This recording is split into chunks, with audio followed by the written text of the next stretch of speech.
Hey guys, and welcome back for another Shadowlands production. Today I have a topic requested by AtmozfearzFX, also known as Ari. He's been on my top 5 videos a few times, but he finally requested why Combat Arms doesn't have iron sights and the whole reason behind that.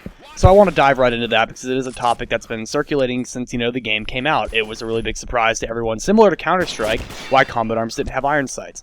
So let's go ahead and dive right in. First of all, Combat Arms has a lot of really cool functions, from the shop to the in-game physics. It's all very well designed for the most part, excluding Kill Creek, falling down cliffs and dying. It all has the usual first-person shooter aspects, like the variety of guns, maps, modes, and a great multiplayer system.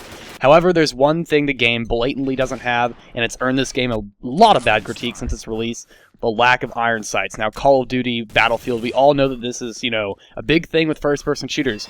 So for those of you who don't know what iron sights are, it's basically looking down the barrel of your gun without a scope to aim. Most games like COD, Battlefield, Ghost Recon have this function. In fact, it's extremely rare for an FPS not to have iron sights. So why did Nexon leave this out? It wouldn't be hard to incorporate for sure.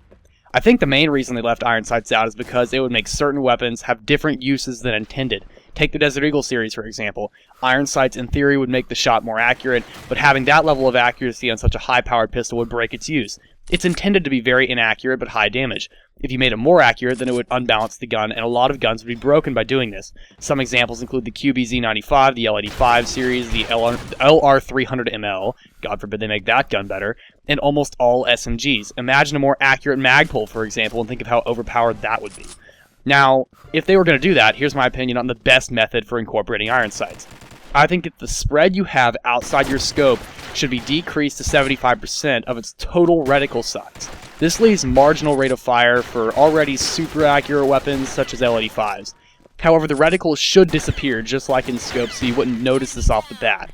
The physics should simply be that the cone-shaped spray that should maintain the same length, but should have a radius of the base reduced by a factor of 3/4. That means the circle at the bottom of the cone should be reduced, so your overall reticle that you see would be reduced by about 3/4, or to a factor of 3/4 rather. This would reduce the recoil slightly by about 10% and increase accuracy by about 25%, give or take 5% based on the weapon, so just give or take a little bit depending on the weapon you're using. An SMG obviously would reduce it a little bit less, whereas if you had like an assault rifle, it might reduce it a little bit more. The reason in relation to the physics engine I believe Nexon had for leaving out the iron sights is different than the game balance reason.